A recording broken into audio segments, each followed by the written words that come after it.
늦은비 성경을 강구하는 하늘숲 새벽 묵상 시간에 오신 여러분들을 진심으로 환영합니다. 오늘은 요한복음의 새로운 주제를 가지고 하나님 말씀을 나누도록 하겠습니다. 오늘 말씀의 제목은 태초에 하나님의 말씀입니다. 이 요한복음은 예수님께서 한 인간이 아니라 하나님의 아들이요 신이시요 하나님이 되신다는 사실을 증거하기 위하여 쓰여진 책입니다. 그런데 놀랍게도 이 요한복음의 첫 마디, 요한복음 1장 1절은 무엇입니까? 태초에 말씀이 계시니라 라는 말씀으로 시작됩니다. 태초에 라고 하는 이 단어는 성경 제일 첫 번째 책인 창세기에서 하나님이 창조주 되심을 소개할 때 시작되는 말씀이죠. 태초에 하나님이 천지를 창조하시니라. 그런데 이 태초에라고 하는 단어가 바로 요한복음에도 쓰여졌다는 사실입니다.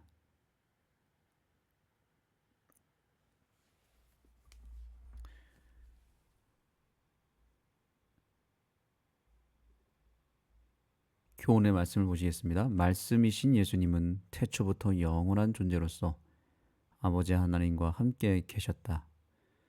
그분은 영원 전부터 아버지와 일체이시며 그분을 통해 만물이 창조되었다. 지금 요한복음이 제일 첫 번째로 예수님에 대해서 소개하고자 하는 내용은 무엇이냐면 예수님은 인간으로 오셨지만 인간이 아니라 신이었다는 것을 알려주면서 만들어진 신이 아니라 세상을 창조하신 창조주라고 하는 사실을 알려주고 있다는 것입니다.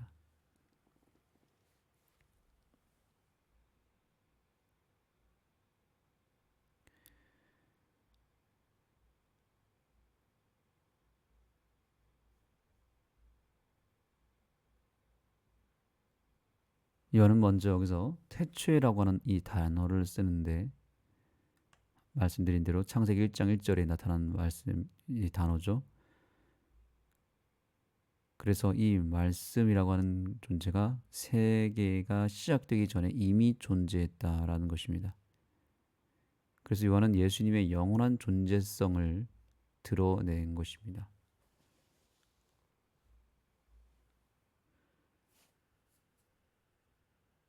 그래서 인간으로 오셨지만 예수님은 위대한 성인도 아니고 선지자도 아니었습니다. 그분은 하나님이셨습니다. 창조주 하나님이셨습니다. 우리 인생의 근원이 되시고 우리를 이 땅에 존재하게 하신 분, 우리를 만드신 분이 바로 예수님이셨고 온 우주가 그분으로 말미암지 않고는 존재하지 않았다는 사실을 우리는 이번 말씀을 통해서 깨닫게 되는 것입니다.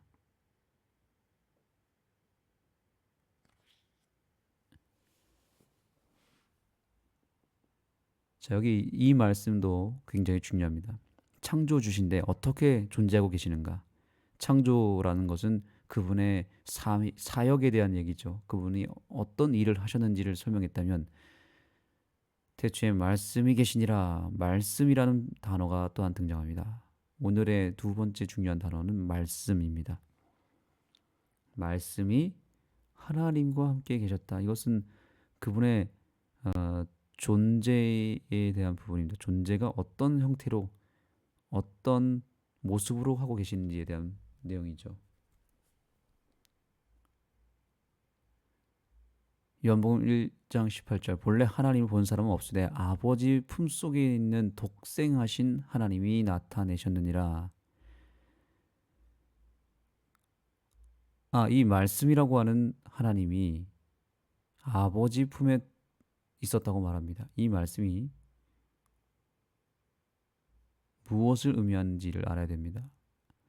여호와의 증인은 이 말씀을 가지고 그래서 이 아들 예수가 아버지 하나님의 품속에서 나왔다라고 이야기를 합니다.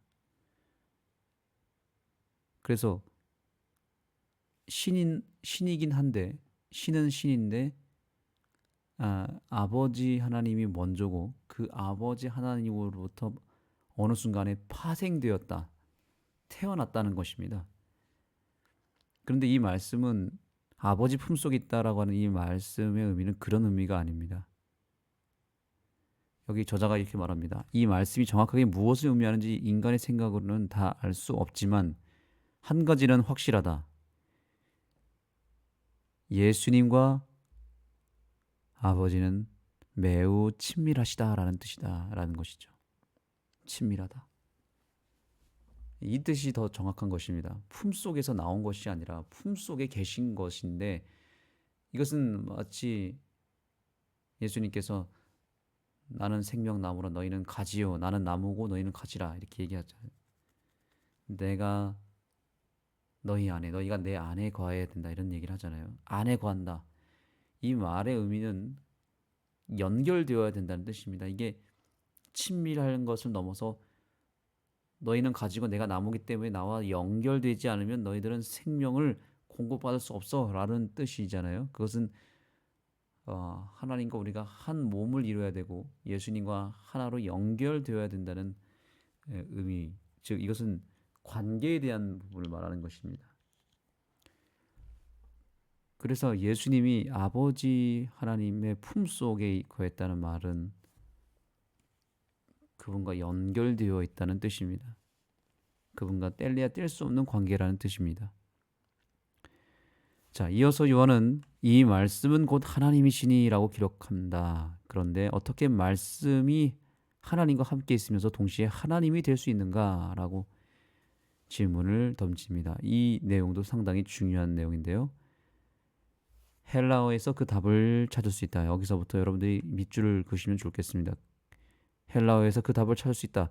헬라어에는 정관사 더가 있지만 부정관사 어나 언이 없다.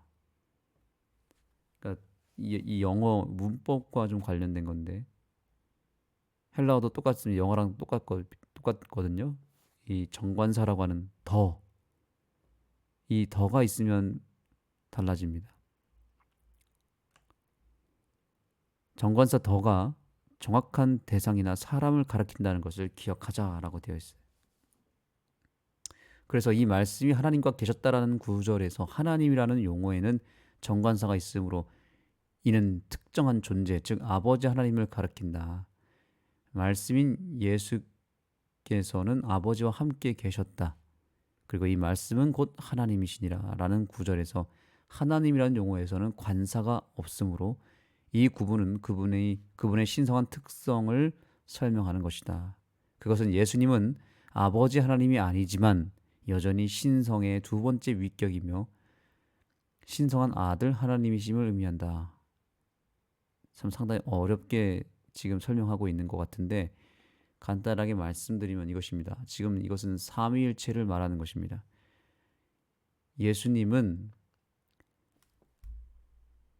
위격으로 치면은 아버지 하나님과는 다른 존재라는 뜻이죠. 아버지 하나님과는 다르지만 그러나 존재적으로서 아들 하나님이 아버지 하나님과 똑같은 하나님이라는 뜻입니다.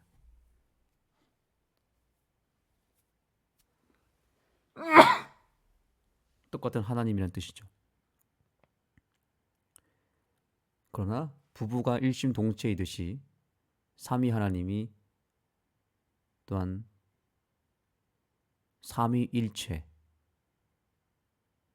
똑같은 하나님이라고 하는 이름, 그분의 능력, 그분의 하나님이라고 하는 존재적인 차원에서는 같다라는 것이죠. 그래서 같은 하나님이라는 거예요. 아버지 하나님, 성령 하나님, 아들 하나님이 되는 것입니다. 이 세 분 하나님이 처음부터 영원 전부터 영원 끝까지 똑같이 존재했고 똑같이 계셨고 서로가 하나가 되어 있다는 것이죠. 그래서 여기서 우리는 말씀이라고 하는 단어가 우리가 알고 있는 성경 말씀을 의미하는 게 아니라 이것은 존재를 설명한다는 것을 알게 되는 것입니다. 말씀, 태초에 말씀이 계시니라 라고 하는 이 말씀은 언어를 말하는 게 아니에요. 언어가 아니라 존재를 설명합니다. 그래서 하나님 자체가 말씀이다라는 뜻입니다. 하나님의 또 다른 이름이 바로 말씀이에요. 이것은 정확하게는 이렇게 생각하시면 됩니다. 태초에 말씀이라 하는 하나님이 계시니라. 이게 정확합니다. 말씀이라고 불리우는 혹은 말씀이라고 칭하는 말씀이라고 하는 이름을 가진 하나님이 계시니라 이런 뜻입니다. 그래서 여기서 고유명사로 쓰여졌습니다. 그래서 1차적인 의미로서 입에서 나오는 말씀이라기보다는 하나님의 이름을 가리킨다. 제 친구 중에 강성경이 있습니다. 이름이 성경이에요. 강성경. 또 아는 후배 중에는 임예연이 있습니다. 임예연. 이름이 예연입니다. 또 어떤 이름 복음이 있습니다. 이름이 복음입니다. 그래서 여기서 말하는 말씀이 계시니라 이 말은 예수님이 바로 그 또 다른 이름이 말씀이란 뜻입니다. 놀랍게도 요한계시록 19장 13절에 보면 이런 말씀이 있습니다. 또 그가 여기 말하는 그가 예수님이거든요. 그가 피 뿌린 옷을 입었는데 그 이름은 하나님의 말씀이라 칭하더라 라고 되어 있습니다. 요한계시록에서 예수님에 대해서 소개할 때 그분의 이름 또 다른 이름은 하나님의 말씀이다 라는 것입니다. 그래서 적어도 요한복음 1장에서 말씀이라고 하는 단어를 예수님이라고 하는 단어로 바꿔 읽어도 전혀 문제가 되지 않습니다. 그렇게 읽어야 더 이해가 빨라집니다. 여하튼 예수님은 말씀이시다. 이 사실을 요한은 세상에 알렸습니다. 로고스라고 하는 단어, 즉 그분은 말씀으로서 존재하시고 그분의 이름은 말씀이시고 또한 그분은 말씀으로 일하시고 그리고 그분은 말씀으로 세상을 창조하셨다라고 하는 것을 알려주고 있는 것입니다. 오늘 우리가 믿는 예수님이 말씀이라는 사실을 인하여 감사하는 아침이 되었으면 좋겠습니다.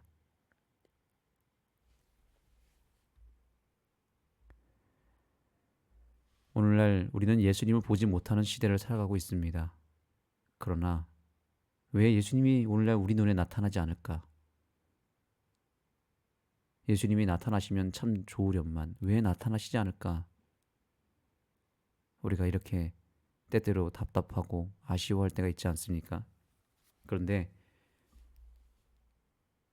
놀랍게도 예수님은 말씀이시기 때문에 예수님은 성경이라고 하는 말씀 책에 그분의 존재를 드러내시고 홀로 승천하셨습니다. 그리고 이 세상에는 지금 성경이라고 하는 말씀만 남아 있습니다. 그러놓고선 주님은 나타나시지 않습니다. 여러분 이 사실은 무엇을 의미할까요?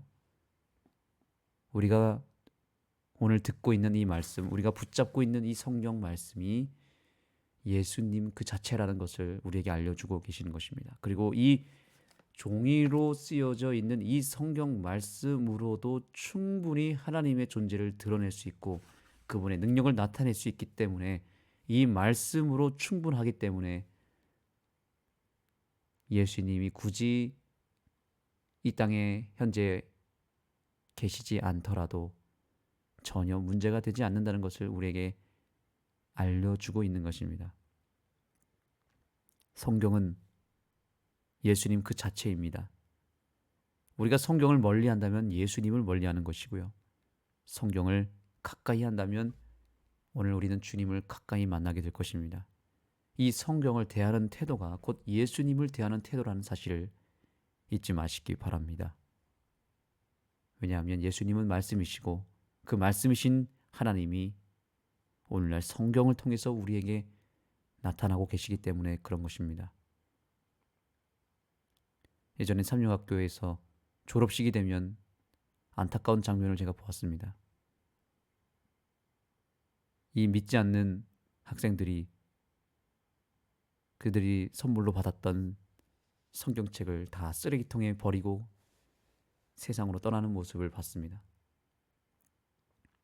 충격을 받았습니다. 와, 삼육학교에서 삼육학생들이 졸업을 하고 성경책을 쓰레기통에 버리고 하다니.